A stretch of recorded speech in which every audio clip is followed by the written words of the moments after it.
Hello students, today we are going to read the chapters The Summer of the Beautiful White House. This chapter is about two boys, Murad and Aram, and this chapter is about what they think about stealing something, what they think about that, their views about that, and along with that you will learn here that how do they steal a horse and how they keep it back, why do they do so. So this is all about this chapter. I hope आप बहुत अच्छे से पढ़ोगे, तो ध्यान से पढ़िए and if you have any query any question you can message me. So William Saroyan ने ये चैप्टर लिखा है. This is about two poor Armenian. Armenian जो है एक ट्राइब का नाम है. बॉयज़ हैं who belong to a tribe, जो कि एक ट्राइब से बिलोंग करते हैं. हुज हॉल मार्क्स, जिनका कि हॉल मार्क है trust and honesty. One day, हम स्टार्ट करते हैं chapter. One day there in the good old days, एक दिन, एक अच्छे दिन. व्हेन आई वॉज 9, जब मैं 9 साल का था. The world was full of every imaginable kind of magnificence. जो वर्ल्ड था एक 9 साल के बच्चे के अकॉर्डिंग जो वर्ल्ड था वो फुल ऑफ इमेजिनेशन से था. और एक इमेजिनेशन कैसी, मैग्निफिशेंस मतलब कि शानदार होती हैं, कि शानदार इमेजिनेशन से भरी हुई थी. ठीक है. And life was still a delightful, और लाइफ कैसी थी, बहुत डिलाइटफुल थी, इंजॉयबल थी, और मिस्टीरियस चीज़ों से भरी हुई थी, मिस्टीरियस ड्रीम्स से भरी हुई थी. जो छोटे बच्चे होते हैं उनके ड्रीम्स बड़े मिस्टीरियस से होते हैं, तो उनसे भरी हुई थी. एंड माई कज़िन मुराद, इनका एक कज़िन था Mourad, who was considered crazy by everyone, जिनको कि क्रेजी समझा जाता था, हर किसी के द्वारा क्रेजी समझा जाता था. हु न्यू हिम एक्सेप्ट मी, जो भी उन्हें जानता था लेकिन मेरे अलावा हर कोई उसको क्रेजी समझता था. केम टू माई हाउस, सुबह 4 बजे सुबह मेरे घर आ गया. वोक मी अप, मुझे जगाया. Tapping at the window of the room की विंडो को टैप करके, मतलब बजा करके उन्होंने उसे जगाया. एरम ही सेड, उन्होंने बोला कि Aram. I jumped out of bed, मैं जल्दी से बेड से बाहर आया. Looked out of the window के बाहर देखा. I couldn't believe what I saw, मैं बिलीव ही नहीं कर सकता जो मैंने देखा. It was not morning yet, अभी तक सुबह नहीं हुई थी, मतलब पूरी सुबह भी नहीं हुई थी. बट इट वॉज समर, लेकिन ये क्योंकि समर के दिन थे तो इस वक्त क्या होता है कि जल्दी सुबह हो जाती है. तो डे ब्रेक का टाइम था, बिल्कुल शुरुआत का दिन टाइम था, जब बिल्कुल शुरुआत, जब दिन फूटता है ना, उस टाइम का टाइम था. नॉट मैनी मिनट्स, अभी बहुत ज़्यादा मिनट्स नहीं हुए थे डे ब्रेक के. The corner of the world मतलब कि संसार के किनारे से अभी तक रोशनी आ रही थी. कहने का मतलब है कि रोशनी आ रही थी, अभी तक थोड़ी थोड़ी रोशनी हो रही थी, और इतनी रोशनी थी कि मैं ये समझ जाऊँ कि मैं ड्रीम नहीं देख रहा हूँ.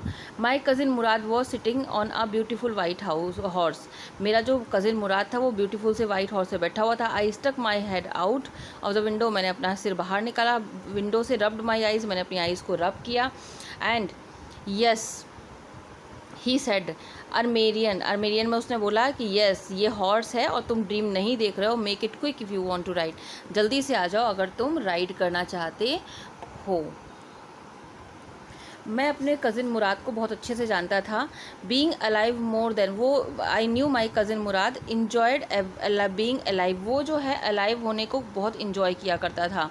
मोर देन एनी बडी एल्स, की कोई और करे, मतलब बहुत इन्जॉयबल पर्सन था, वो लाइफ को इन्जॉय करता था, जो कि बाई मिस्टेक वर्ल्ड में आ गया था. बट दिस वॉज, लेकिन ये जो हुआ था, आई कुड बिलीव हार्डली, मतलब कि मुझे बहुत विश्वास होने में बहुत मुश्किल हो रहा था कि एक वाइट हॉर्स कैसे, क्योंकि एक तो इनका ट्राइब, मैं पहले ही बता दूं, एक तो इनका ट्राइब बहुत पुअर था, और दूसरा ये लोग स्टील नहीं कर सके. तो ये आया कहाँ से हॉर्स मेरे पास, तो ये उसके दिमाग में चल रहा है, एरम के दिमाग में. In the first place my earliest memory, पहले तो मेरी जो अर्लीस्ट मेमोरीज़ हैं, मेमोरीज़ किसके बारे में, हॉर्स के बारे में है, उसके राइडिंग के बारे में, हमेशा उसके पास रहती थी, मतलब इसको राइड करना बहुत पसंद था. लॉन्गिंग्स मतलब होता है स्ट्रॉन्ग डिज़ायर टू राइड, ये हमेशा उसके मन में थी. पहली बात तो उसके दिमाग में ये आई, ठीक है. फिर उसके बाद में क्या आया कि it was a wonderful part, this was a wonderful part, एक बहुत वंडरफुल पार्ट था. लेकिन सेकेंड प्लेस क्या था कि हम बहुत पुअर थे. This was the part of that would not permit me, ये एक पार्ट ऐसा था जिसने मुझे परमिट नहीं किया. वॉट आई सॉ, जो मैंने देखा कि भाई हम इतने गरीब हैं, फिर ये हॉर्स कैसे आ गया. We were poor we had no money, हम लोग गरीब थे और हमारे पास कोई पैसा नहीं था. Our whole tribe was poverty stricken, हमारी पूरा ट्राइब जो है वो पॉवर्टी से भरा हुआ था. Our every branch of the Garoghlanian family, हर ब्रांच मतलब कि हम हर कोई हमारी फैमिली का was living in the most amazing and comical poverty in the world, बहुत अमेजिंग और कॉमिकल पॉवर्टी थी हमारे ट्राइब की. क्या थी, नो बडी, कुड अंडरस्टैंड, कोई समझ नहीं सकता, where we ever got money enough to keep us with food in our bellies, हमारे मतलब कहने का मतलब है कि हमारे पेट भरने के लिए पैसे कहाँ से आ जाते हैं, हमें किसी को नहीं पता था। यहाँ तक कि जो हमारी फैमिली का ओल्ड मैन था उसको भी नहीं पता था। मोस्ट इम्पॉर्टेंट, सबसे इम्पॉर्टेंट ऑफ ऑल क्या था कि दो we were famous for our honesty, कि सबसे इम्पॉर्टेंट हमारे लिए क्या था कि हम बहुत फेमस थे अपनी ऑनेस्टी के लिए। We had been famous for our honesty something like 11th century से में हम अपनी जैसे कि 11th सेंचुरी का हो वैसे ही हम बहुत फेमस थे अपनी ऑनेस्टी के लिए। Even when we had been wealthiest family in what we like to think was the world, मतलब हम सबसे वेल्थिएस्ट थे, जैसा चाहते थे वैसा संसार में करते थे, इस तरीके से हम सबसे वेल्थिएस्ट फैमिली कभी हुआ करते थे। वी वर प्राउड फर्स्ट, और हम पहले तो हम प्राउड थे इस बात के ऊपर, दूसरा हम ऑनेस्ट थे, उसके बाद में कहीं after that we believed right and, उसके बाद हम कहीं सोचते थे कि सही और गलत है क्या। तो पहले तो ये प्राउड थे, फिर ऑनेस्ट थे, तो these are the things which are specialist of their tribe, मतलब कि यही चीज़ें थी जो कि उनकी स्पेशलिटी थी ऑफ देयर ट्राइब। ठीक है, तो अब वो सोच रहे हैं कि भाई ऐसा था हमारे यहाँ पर, तो फिर ये कैसे हुआ। एंड नन ऑफ अस, हम में से कोई would not even take advantage, हम में से कोई भी किसी का एडवांटेज नहीं लेगा, एटलीस्ट स्टीलिंग के लिए तो नहीं, हम में से कोई भी, मतलब हम लोग इतने ऑनेस्ट थे। यहाँ पर वो ऑनेस्टी की बात कर रहे हैं। कॉन्सिक्वेंटली, लगातार, इवन दो, अब यहाँ पर वो हॉर्स को देख रहे हैं कि हॉर्स जो है वो, even though I could see the horse, मैं हॉर्स को देख सकता था। मैग्निफिशेंट, वो कैसा दिख रहा था, एकदम मैग्निफिशेंट, शानदार, एकदम स्प्लेंडेड दिख रहा था। Even though I could smell it, यहाँ तक कि मैं उसको स्मेल भी कर सकता था। सो लवली, इतना लवली था वो। Even though I could hear it, और मैं उसको सुन सकता था। क्या सुन सकता था, उसकी ब्रीदिंग को सुन सकता था, और जो कि बहुत उसको एक्साइट कर रही थी। So I could not believe the horse had anything, और वो ये विश्वास नहीं कर पा रहा था कि हॉर्स को मेरे कज़िन मुराद से भी कोई लेना देना नहीं है, मतलब कोई काम ही नहीं है, ना मुझसे, ना किसी फैमिली मेम्बर से, ना सोते ना जागते, किसी भी तरीके से। Because I know my cousin Murad could not have bought the police, bought the horse, क्योंकि मैं जानता हूँ कि ना तो मेरा जो कज़िन मुराद है वो उसको हॉर्स को खरीद ही नहीं सकता है, और ना ही वो उसको जो है स्टील कर सकता है, क्योंकि इनके यहाँ ट्राइब में ऑनेस्टी तो इनकी प्रायोरिटी थी। तो ये वो कह रहे हैं कि भाई जब हमें पता है कि हमारे यहाँ ऐसा हो ही नहीं सकता, तो मैं कैसे ट्रस्ट करूँ, आखिर ये हॉर्स आया कैसे, कहाँ से, तो बड़े सारे क्वेश्चंस जो है एरम के दिमाग में घूम रहे थे। No matter of the Garoghlanian family could be a thief, नहीं, वो अपने आप से कहते हैं कि नहीं, गैरोलियन जो गैरोवेलियन सिटी है वो थीफ नहीं हो सकती है। I stared first at my cousin, मैंने तो पहले अपने कज़िन की तरफ देखा, फिर हॉर्स की तरफ देखा, then there was a pious stillness, बिल्कुल एकदम शांति थी वहाँ पर, एंड ह्यूमर इन ईच, और जो मतलब हर एक मोमेंट उसके दिमाग में क्या था, कभी तो वो खुश हो रहा था, डिलाइटेड मी, उस हॉर्स को देख के कभी तो वो खुश होता था, और कभी वो अपने कज़िन को देख करके डर जाया करता था कि कहीं ऐसा ना हो कि उसे चुरा ही लिया हो, पता नहीं कहाँ से हॉर्स आ गया। तो ये भी उसको बहुत डर था इस चीज़ का। अब नो मेंबर, हाँ, मुराद, आई सेड, मैंने कहा Mourad, where did you steal this horse, तुमने ये हॉर्स कहाँ से चुराया। Leap out of the window, उसने क्या कहा, तुरंत उछल के आ जाओ फटाफट विंडो से अगर तुमको राइड करनी है। अब वो समझ गया कि ये हॉर्स चोरी का है। It was true, then he stole the horse, ये पक्का है कि उसने हॉर्स को चुराया है। There was no question about it, अब कोई क्वेश्चन नहीं बचा है, और वो इन्वाइट करने आया है कि मुझे राइड करना है या नहीं, तो वो मुझे इन्वाइट करने आया है। Well it seem to me stealing a horse for ride was not the same thing, यहाँ पर he is talking about definition of stealing, that is not stealing. ये अगर कोई हॉर्स चुरा लेते हैं ये, और उसको राइड करने के लिए चुराते हैं, ना कि बेचने के लिए। और इनका एक और कहना है कि मानो मैंने हॉर्स चुराया, तो वो चुराना अलग होता है मनी से चुराने से। भाई मैंने कोई चीज़ ली, यूज़ करी और वापस रख दी, तो वो चोरी नहीं होती है। For all I knew may be was not stealing, ये मेरे हिसाब से तो स्टीलिंग नहीं कहलाएगा। If you were crazy about, अगर आप क्रेज़ी हो किसी चीज़ के लिए, ठीक है, अबाउट हॉर्सेज, अगर आप क्रेज़ी हो हॉर्सेस के लिए, the way my cousin Mourad and I were, जैसे कि मैं और मेरा cousin Mourad, it was not stealing, तो इसको स्टीलिंग नहीं कहेंगे। It would not become stealing until we, ये स्टीलिंग नहीं हो सकती जब तक कि हम इसे ऑफ़र ना करें सेल करने का हॉर्स को, which of course I knew we would never do, जो कि पक्का है कि हम नहीं करेंगे। Let you put on some clothes, मैंने बोला कि जल्दी से मुझे कपड़े पहनने दो, उसने बोला ठीक है, ऑल राइट, जल्दी करो। I leaped into my clothes, मैं जल्दी से, अच्छा यहाँ पर बहुत सारे फ्रेजेज यूज़ हुए हैं, लिप्ड इन टू, टू, ठीक है, फ्रेजल वर्ब्स बोलते हैं जिनको, या प्रपोजिशनल फ्रेजेस बोलते हैं इनको, तो ये बहुत यूज़ हुए हैं। लीप्ड मतलब क्या होता है, हम जानते हैं उछलना, लेकिन लीप्ड इंटू ना कपड़े पहनना। I jump down to yard, और मैं यार्ड से कूद करके, विंडो से कूद करके यार्ड में पहुंचा और हॉर्स पर बैठ गया अपने कज़िन मुराद के पीछे। दैट ईयर वी लिव्ड, अब हम उस साल हम जो है वो टाउन के एज मतलब किनारे पर रहा करते थे। कहाँ पर? वॉलनट एवेन्यू में।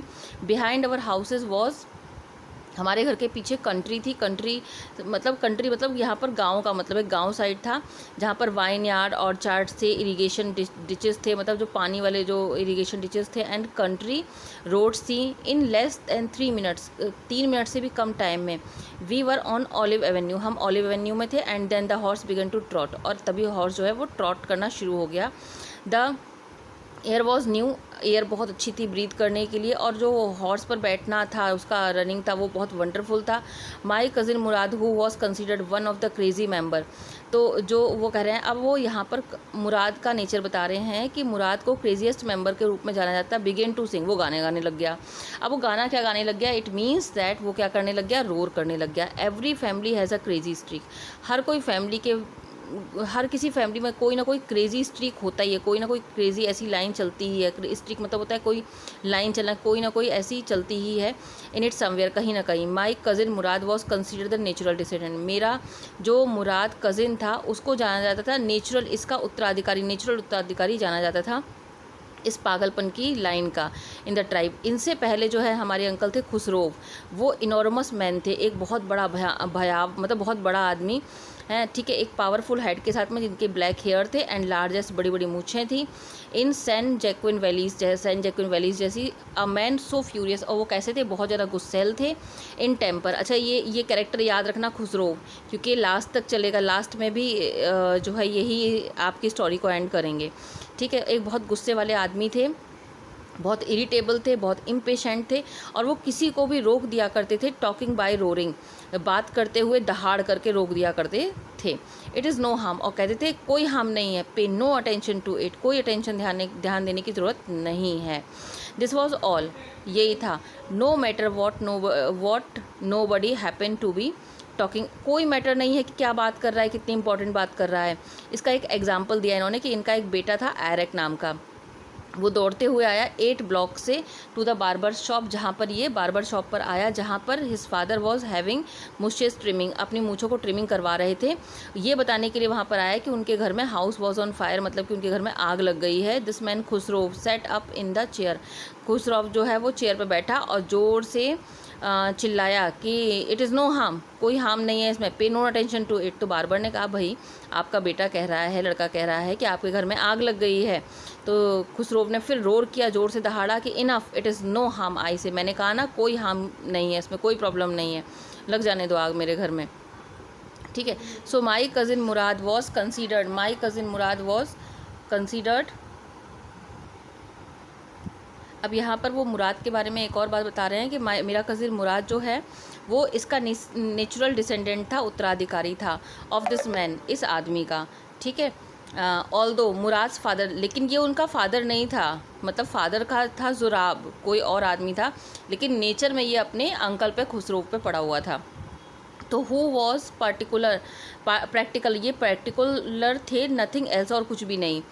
अब इनके ट्राइब में ये कह रहे हैं कि हमारे ट्राइब में अक्सर ये हुआ करता है कि a man could be the father of his son flash, एक जो बेटा है वो अपने फादर का फ्लैश तो हो सकता है, लेकिन कोई ज़रूरी नहीं है कि वो उसके नेचर का भी जैसा है, उसके नेचर भी उसी फादर के जैसा हो। आपने देखा होगा कुछ लोग अपने फादर जैसे दिखते हैं, मदर जैसे दिखते हैं, लेकिन उनका नेचर जो है किसी फैमिली मेम्बर पे और पे गया होता है। तो यही कहने का मतलब है यहाँ पर कि हमारे ट्राइब में कोई ज़रूरी नहीं है कि फादर उसके मतलब फादर के जैसा है अगर वो उसका फ्लैश है, लेकिन कोई ज़रूरी नहीं कि उसकी स्पिरिट भी हो, मतलब उसी के जैसा हो। The distribution of the various kinds of spirit, ऐसी हमारे ट्राइब में जो वेरियस काइंड्स ऑफ स्पिरिट है उनका डिस्ट्रीब्यूशन, मतलब कोई किसी के जैसा, कोई किसी के जैसा, ये बहुत शुरुआत से ही है, फ्रॉम द बिगनिंग, बिल्कुल शुरुआत से ये कैप्रिशियस एंड वैग्रीगेंट, मतलब आवारा और लापरवाही का ये हमेशा से है। ये वी रोड माई कज़िन मुराद सेंग, हमने राइड किया और हमारे कज़िन मुराद ने गाना गाया। For all any buddy new, for all जिससे कि हम हर कोई जाने कि हम जो है इस ओल्ड कंट्री में हैं। वेयर एटलीस्ट अकॉर्डिंग टू, जहाँ पर अकॉर्डिंग टू देखो जहाँ पर कि इनके यहाँ के लोग समझते हैं कि ये बिलोंग करते हैं। अकॉर्डिंग टू सम नेबर्स, जहाँ पर सम नेबर्स के अकॉर्डिंग वी बिलोंग्ड, हम बिलोंग करते थे। We let the horse run as long as it felt like running, हमने उतना दौड़ने दिया इस हॉर्स को जहाँ तक उसको लगा दौड़ने के लिए, मतलब जहाँ तक वो दौड़ा।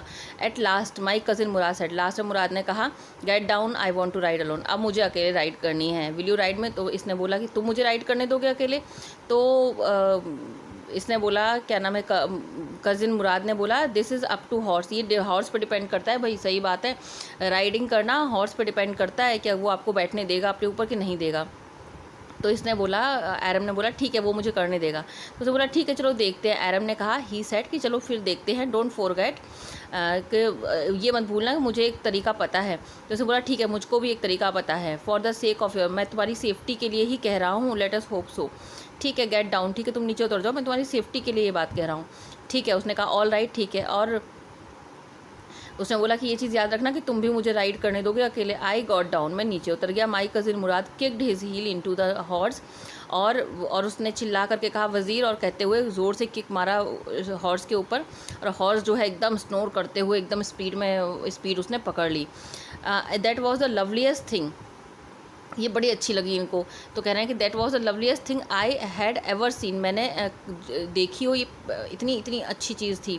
माई cousin Mourad raced the horse, कहाँ पर लेके गया वो, ड्राई ग्रास फील्ड से होते हुए इरीगेशन डिच की तरफ। क्रॉस द डिच, उसने डिच को क्रॉस किया। ऑन द हॉर्स के ऊपर। द 5 मिनट्स लेटर वो लौटा ड्रिपिंग वेट, मतलब कि गीले हुए वो वापस लौटा।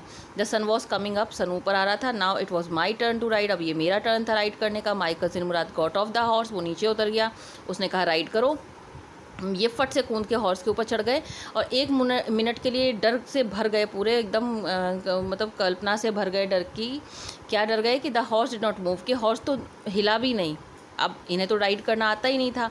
Kick into his muscles, उस किक मुराद ने कहा अरे उसके मसल्स को किक करो। एंड किसके लिए वेट करो, we got the take, we have got to take him back before everybody, हमें इसको वापस भी लाना है इससे पहले कि सब उठ जाएं। ठीक है। I kicked into the muscle of the horse, मैंने जो है मसल्स पे किक किया। वंस अगेन इट रेयर्ड, और ये एकदम से उछल मतलब स्नोर कर करके उसने दौड़ना शुरू कर दिया। लेकिन I did not know what to do, अब इसके आगे इन्हें पता नहीं था क्या करना है। Instead of running across the field to the irrigation ditch, अब वो इरीगेशन डिच की तरफ जो है दौड़ने की बजाय किस तरफ दौड़ गया वो horse, rain down the road, वो रोड की तरफ दौड़ गया, मतलब इस तरफ दौड़ने की बजाय वो दूसरी तरफ को दौड़ गया। टू द वाइन यार्ड, और वाइन यार्ड की तरफ दिक्रम हेलाबियन की तरफ दौड़ गया। Where it began to leap over vines, और जहाँ पर वो वाइन्स के ऊपर लीप करना शुरू हो गया। The horse leaped over 7 vines, वो 7 वाइन्स के ऊपर लीप करता हुआ तभी वो गिर गया। कौन गिर गया, ऊपर से एरम बैठा होता ना, एरम गिर गया। देन इट कंटिन्यू रनिंग, और वो दौड़ता हुआ निकल गया। My cousin Mourad came running down the road, मेरा जो कज़िन था मुराद वो दौड़ते हुए आया। I am not worried about you, वो बोला उससे कि मैं तुम्हारे बारे में बिल्कुल चिंता नहीं है, मुझे उस हॉर्स की चिंता है। जल्दी से तुम इस रास्ते से जाओ, मैं इस रास्ते से जाता हूँ।